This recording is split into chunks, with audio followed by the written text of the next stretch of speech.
Can you hear me okay? Yeah? Awesome. All right, this is kind of creepy, isn't it? A little eye staring at you. All right, so my talk is called PRISM-AS-A-SERVICE, Not Subject to American Law. And I'm Lynn Root and Rogue Lynn on the interwebs. And so the whole write-up and slides, this is a link to everything, and I'll show this again at the end. All right. So who am I? I am a software engineer at Red Hat. I work on the free IPA team. It's an identity management for Linux written in Python. And it's all about like Kerberos and LDAP and DNS and PKI and whatnot. And what I do is integrate that into other open source projects. I am also the leader/founder of PyLadies of San Francisco. And I try and help other locations start up local PyLadies groups. So if you're interested, please come talk to me. And then I'm also PSF board member. All right, so why am I here? This is essentially like a DEF CON talk for like Python folks. It's like an explain like I'm 5 Prism, so it should be fun. And what I'll be going over is what Prism is, and the timeline associated with Prism. And then talk about the unanswered questions that Prism leaves, how it affects cloud services, and what we can do in light of its revealing. A quick disclaimer, I'm not a lawyer. I have no 3-letter agency or Prism cooperative company insight, and these are thoughts and opinions of my own. Just got to get that out there. All right, so let's dive in to what we know about Prism, what's publicly available. So PRISM stands for Planning Tool for Resource Integration, Synchronization, and Management. And it's an electronic data mining program for the purpose of mass surveillance. And PRISM aims to collect metadata that passes through US servers. So in general, that collected data includes email, voice, and video chat, photos, stored data, online social networking details, among many others. Yeah. So who does it affect? It's meant to target foreign communications and cannot specifically or intentionally target US citizens. And who's involved? So it started with Microsoft in 2007, followed by Google and Yahoo, which makes up about 98% of Prism's data. And then other companies include Apple, AOL, Facebook, Paltalk, Skype, and YouTube. All right, so now how does it work? So from the NSA slides that were posted on Washington Post, the NSA does not supposedly have direct access to these companies' servers, supposedly. So instead, for the collections process, the FBI issues a directive to the company, and that company responds by supplying data. And then the NSA gets that data, filters it by type, like voice, video, call records, et cetera, and then filters that data from foreign versus American communications to reduce the intake of information about Americans. Now, according to the Washington Post, the FBI uses government equipment on private company property to retrieve information from participating companies and passes it to the NSA without further review. All right, so that's what we know about publicly about Prism. And I want to add a little bit of context to Prism since it's not coming out of the blue. And to make this clear, this is a timeline about mass surveillance and doesn't focus on tracking individuals, but rather collecting, tracking the population at large. So the timeline actually goes a little bit back further than this with World War I and the creation of the UK's government code and cipher school. But in 1946, right after World War II and just the brink of the Cold War, the Five Eyes group started with the UK-USA agreement, and it was later joined by Australia, Canada, and New Zealand. And the agreement establishes an alliance of these 5 English-speaking countries for the purpose of sharing intelligence, specifically signal intelligence. And interesting enough, this was kept from Australian prime ministers until 1973. Also in 1946, a communications security establishment in Canada was formed. which is responsible for foreign signal intelligence and is the Canadian National Cryptographic Agency. So the predecessor to the National Security Agency was Armed Forces Security Agency, which was established 3 years before the NSA. However, President Truman abolished the AFSA and created the NSA in 1952. And so the NSA's purpose is for collecting, processing, and disseminating intelligence information from foreign electronic signals for national, foreign intelligence, and counterintelligence purposes, and for military purposes as well. Now, 20 years later, after the establishment of NSA, the Supreme Court now rules that the government must comply with the Fourth Amendment of the Constitution when surveilling an alleged domestic intelligence threat.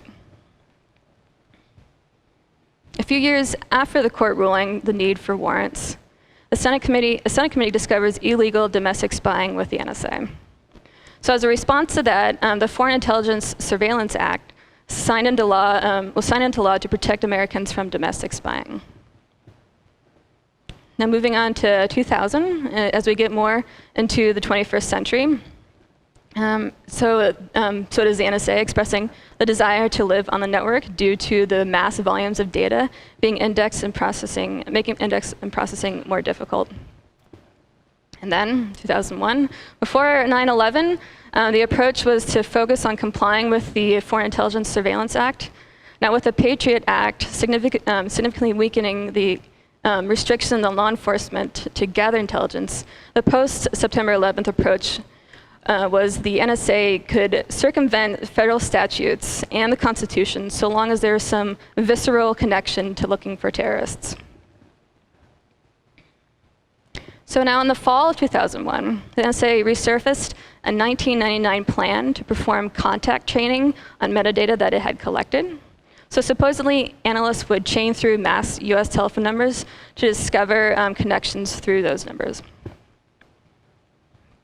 In the winter of 2001/2002, the director of the NSA starts to approach telecom companies to voluntarily give data, specifically data on international traffic.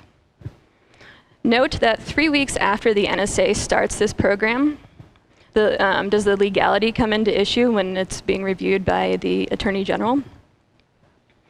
And in early 2002, a little notice legal brief hints that there was indeed warrantless wiretapping and intelligence surveillance going on.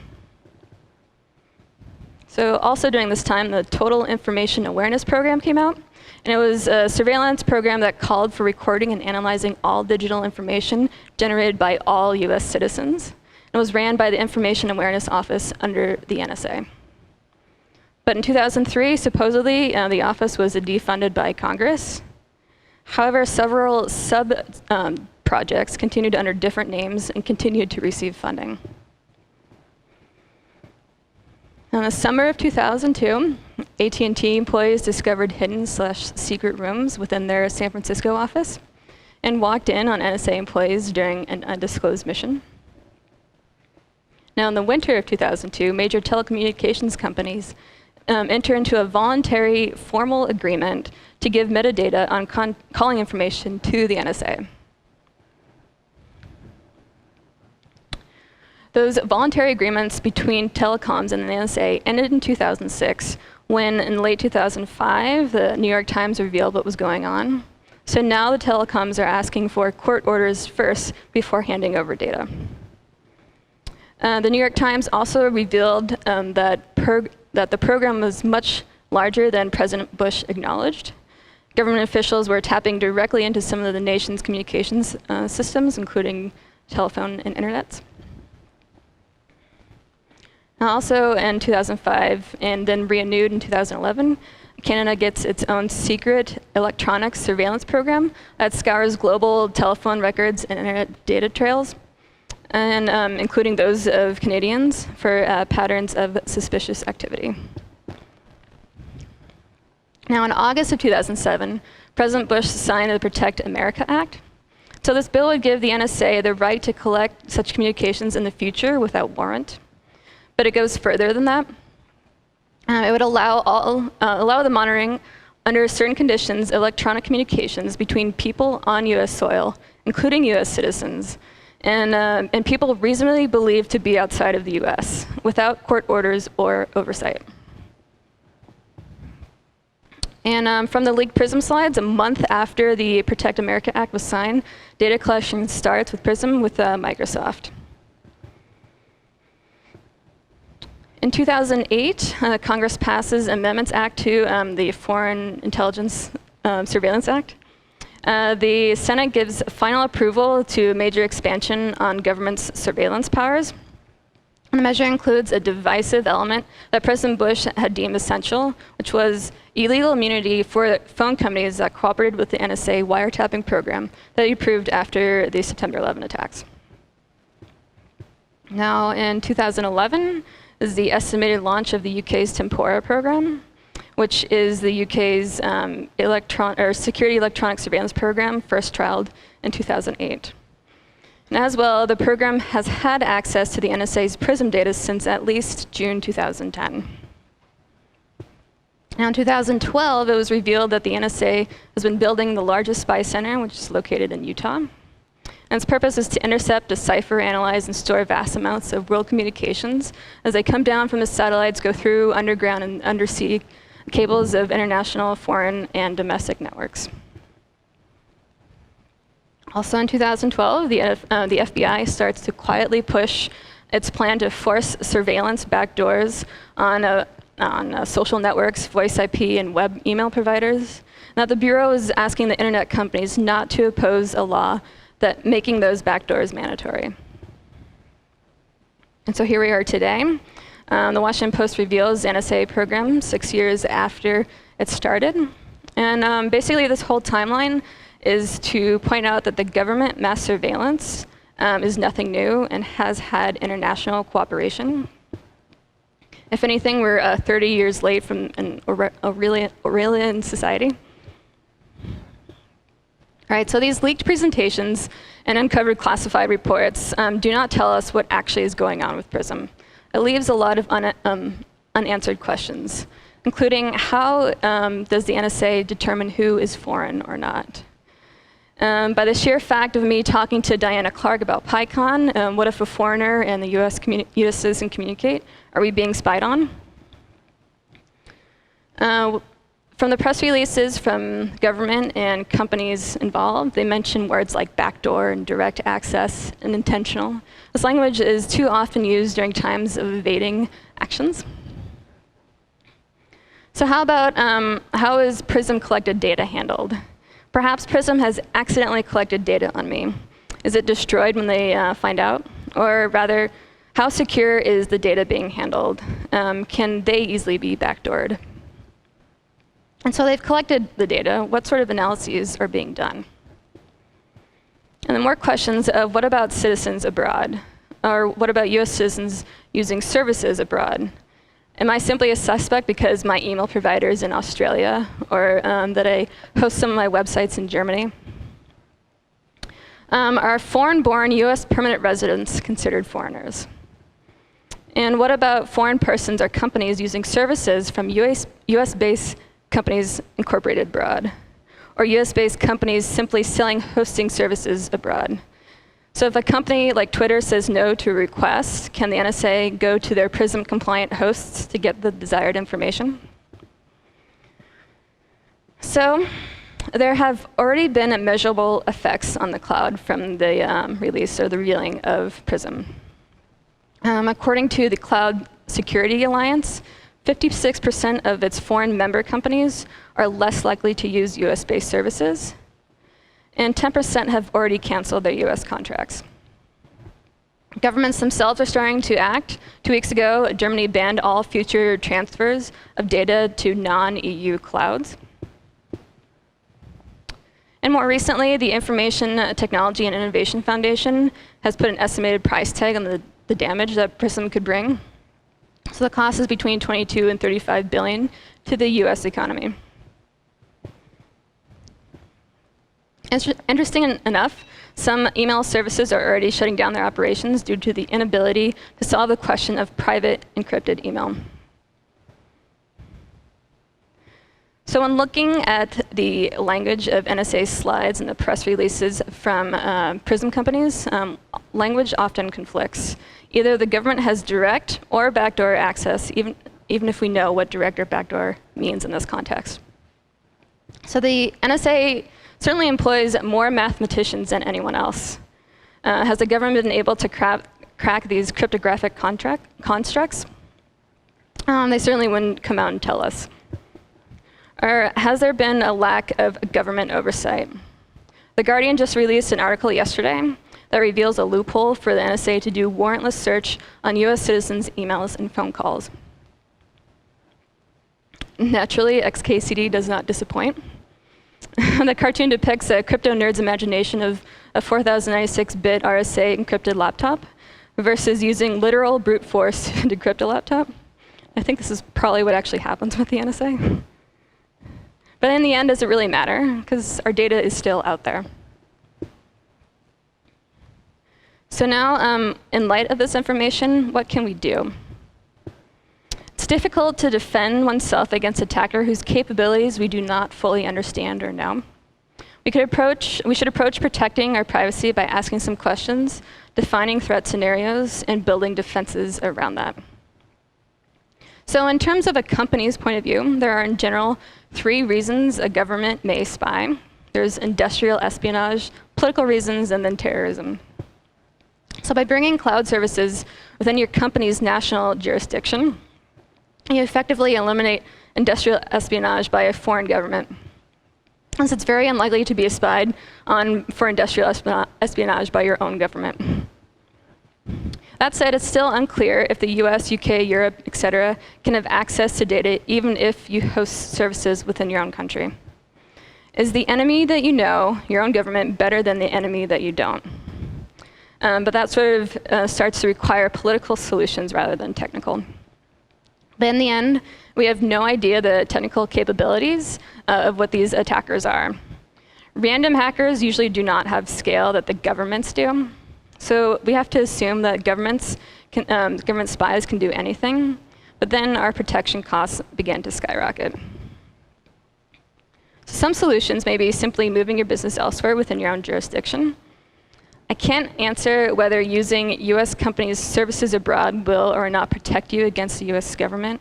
So perhaps moving services to wherever your country you're incorporated in is best for those unanswered questions. Also, being that hardware is getting a lot cheaper, you can do it-yourself clouds like OpenStack, OpenShift, OwnCloud, CloudStack, etc. And it will help you give total knowledge of what's going on your machines and total control of your response if and when a hacker, government or not, gets in. But then that requires maintenance and operation costs, as well as security knowledge and defenses. So an analogy comes to mind when talking about this. Often folks are scared to ride on planes because they do not feel in control compared to when driving. But the fact is that air travel is safer than driving. But in general, though, a company's data is not that important to government. It's personal profiles that is a big part of any kind of PRISM-like scheme. So now the question is, what level of granularity are you okay with that your government knows? Or coming from a different direction, is it possible to go completely anonymous?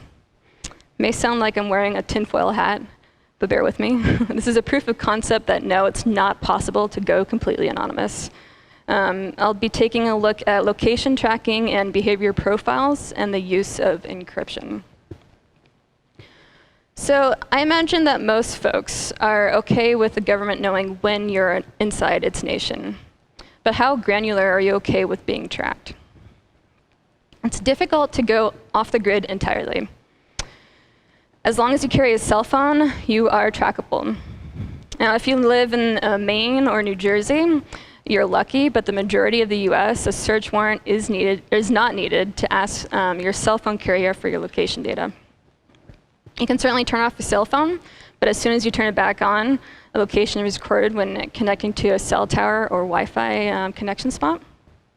An interesting story just came out. In London, a UK company is building smart trash cans that can track every Wi-Fi-enabled smartphone that passes by. So in a 1-week period, just 12 cans installed, more than 4 million devices were tracked. Sure, you could rotate through like pay-as-you-go phones, and sure, you'll have to pay cash, but it's unclear if ATMs or banks log bill numbers to account numbers. And if you do have unmarked bills, or maybe use Bitcoin, where do you actually buy the phone? What store reliably does not have security cameras? The phone probably has a barcode to scan when purchasing, so would logs of purchases be tied to camera footage? You may ask, does the government really care? Am I that dangerous to be tracked? In the UK, for instance, your every move is being watched with the prevalence of closed-circuit televisions. So in terms of the internet, your ISP will know your connections, and it can always be intercepted. Even if you're not using a line that's tied to your name, your location can still be identified because of the MAC address associated with your connections. And perhaps you change your MAC address every connection to avoid being tracked. There's still other identifying factors like OS and browser fingerprinting. It's not truly clear if one can avoid location tracking if connected to the internet at all. So assume that you can avoid being tracked by your location. You're still traceable. What you do online creates a nice behavioral profile on you. So when do you go online? Who do you email? What sites do you visit? This behavior is always visible to your ISP because they need to route you. Even when you flip open an incognito tab with Chrome, it clearly states what information is not being hidden. So one popular way to increase anonymity is using Tor. Note, however, simply using Tor does not encrypt all of your internet activities. There are certain habits that can be done to increase the effectiveness of Tor, like using HTTPS. But Tor only gives you anonymity. It does not provide privacy. Privacy protects your data, anonymity protects you. So using Tor allows you to connect to sites without being traced back to you. But to protect your privacy then, a VPN is certainly your answer. When choosing a VPN, certainly do your research, like what data is being kept and logged and for how long. Now, if you're going to use both Tor and VPN, be sure you know what you're doing, because you could end up like the dude that caught from hacking into Sarah Palin's email. Supposedly, he used VPN to connect to Tor and not the other way around. Yet the status of Tor is now questionable, with the owner of the Freedom Hosting being arrested due to a JavaScript exploit being deployed on a Tor user's browser. Even if you were to avoid these sort of exploits, an individual that controls a relatively large percentage of Tor nodes, I think it's around maybe 15%, can de-anonymize you. Now, assuming if both your Tor connection and your browser connection is secure, you have a trusty VPN and are not downloading like exploitable files, can you really avoid being profiled? It's difficult to hide pure browsing activity unless you write scripts to simulate fake activity. So at this point, not much else can be done. And now what about email? PGP only encrypts the payload or the body of the email. Therefore, who you email, any X headers, routing information, and the subject of the email is not encrypted. Perhaps using a minimal subject line like stuff is good, but do you really want folks knowing who you're emailing? And then perhaps a self-hosted private forum is the way to communicate. But how far do you want to go? Now let's take a look at our encryption protocols. Can we trust SSL? The general status of SSL should be considered unclear on a technical level. With the beast and crime and breach attacks on SSL, is it enough? If two dudes were able to publicly present 3 SSL attacks 3 years in a row, there may be more attacks against SSL that are not public. And it's already having an effect on one of our favorite web frameworks. Django just released an advisory that breach may be used to compromise its CSRF protection.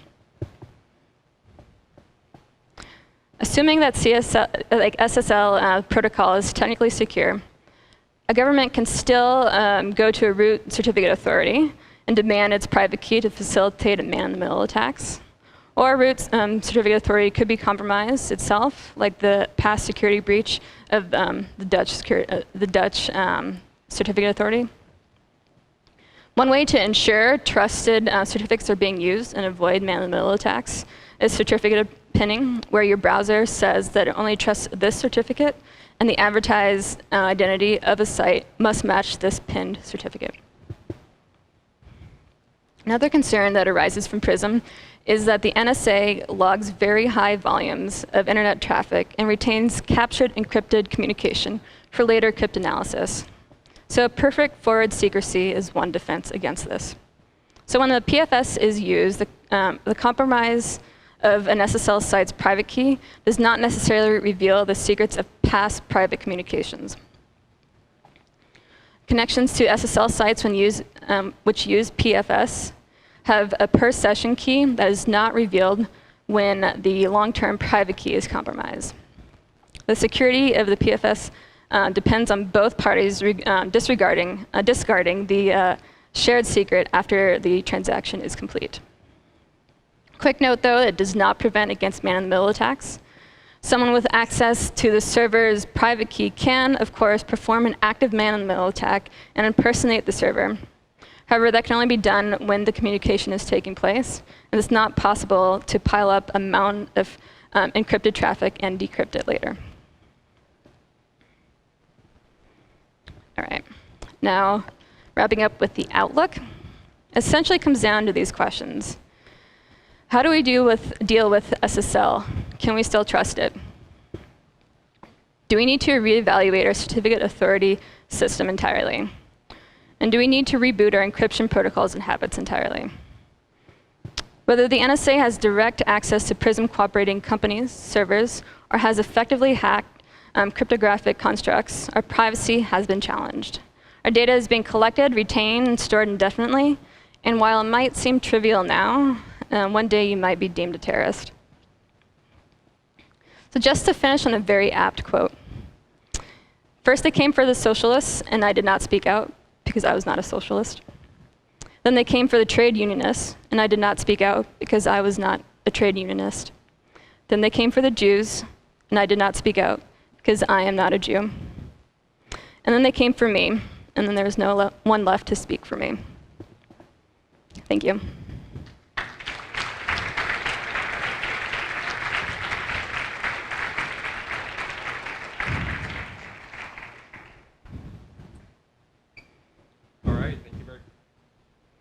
All right, thank you very much. Lynn Root, everybody. We're going to have a brief Q&A session. This is a hot topic. I'm sure there are plenty of questions on the subject. Don't ask me hard questions. So I'll actually start off, if that's all right with you. Okay. So do you think that in an increasing security state like this, is it reasonable to expect the public at large to use more secure protocols? That's definitely the recommended route. A lot of folks are encouraging GPG-signed email and stuff like that, but to be honest, I think it's going to go back to the status quo for most general public, and they're not going to realize the effect that it could have on them, like someone posting some comments on Facebook and later being deemed a terrorist or something like that. So I think we need to pay attention more to encryption protocols and good habits, and I think most of us will, but I'm hoping the general public will eventually catch on. And do you expect we'll see more companies that are stepping up to make these things easier? I think so. And I mean, I mentioned before that a couple of companies have already shut down the email service because they cannot solve that problem of encrypted email and privacy. But for instance, I think it was just released a couple days ago that there's a German company that's doing email by Germany, something like that. But that's only, I think that was only basically secure connection to the web interface, not exactly encrypted email, fully encrypted email between each other. But you're definitely going to see a trend of services like that. All right, great. We have a question over here. Could you please just come and form a line in the mic?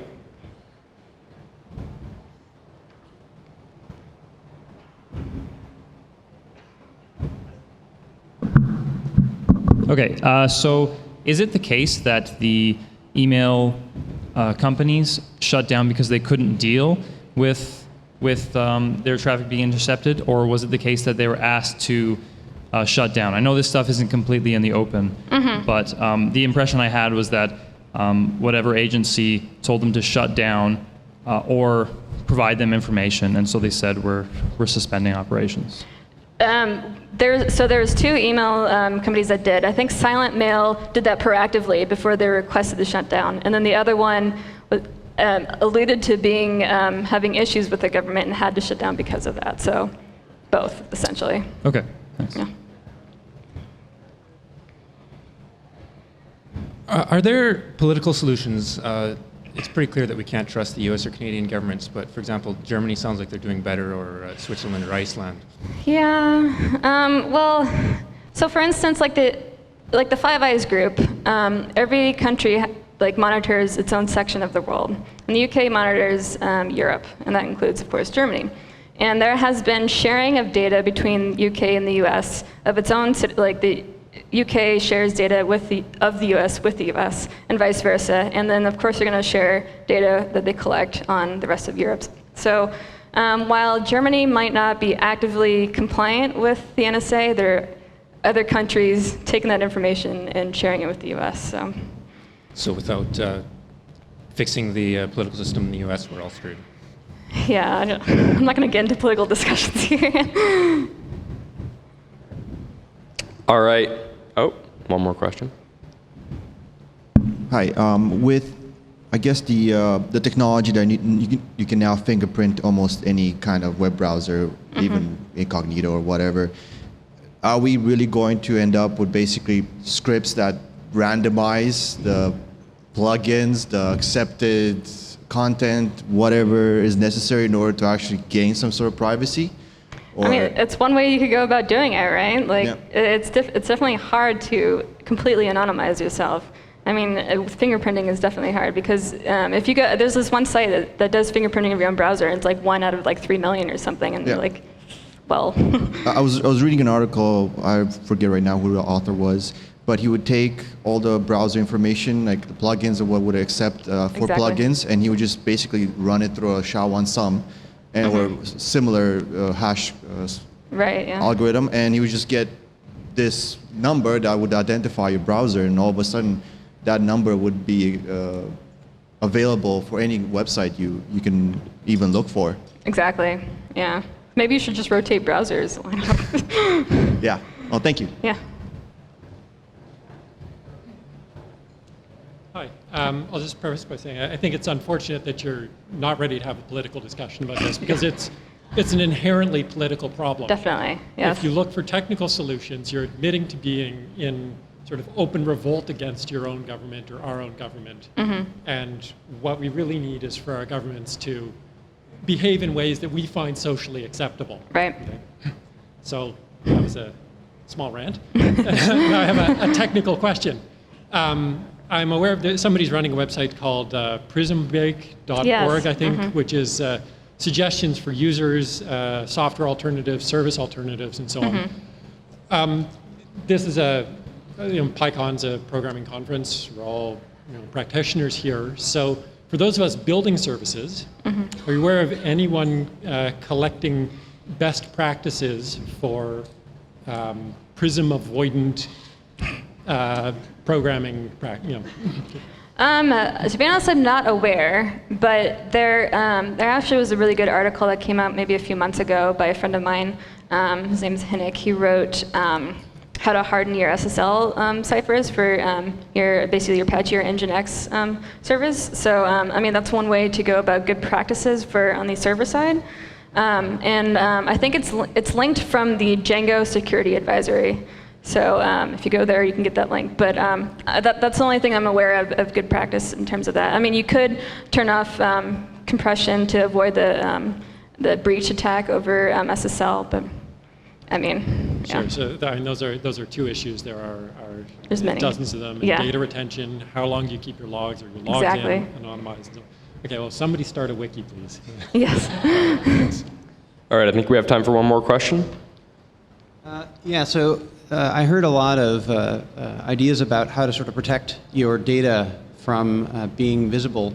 Is there much thought in sort of the opposite of diluting the value of your data by increasing the amount of it that's available by using basically useless data or stuff that machines would have to parse and then try to sift wheat from chaff as an approach for, I guess, limiting the amount of exposure stuff that's either sensitive by hiding it basically in plain sight, among other stuff that seems innocuous, that's maybe not garbage, but is not really useful. Is there any thought like that in the industry? I'm not aware of any, but like if you have something in plain text and someone does like a language analysis, they'd be able to pick up like certain words, like keywords that might be in your plain text message, right? So. Yeah, for every email that I send that I might want to protect, if I had systems that say sent emails of content that looked like it was real traffic back and forth, but was really not anything interesting. Yeah, I'm not aware. I mean, I think to be honest, like it's best just to like encrypt all your emails. So like I mean, I use PG or GPG to sign all my emails and I mean like. The sheer volume of encrypted email, some might have secrets and some might not, but they'll have a big pile of it and they won't know anything to do with it, right? So I'm not aware of any suggestions to like inflate your data to obfuscate these secrets, so. Thank you. Yeah. All right, once again, thank you, Lynn Root. Thank you.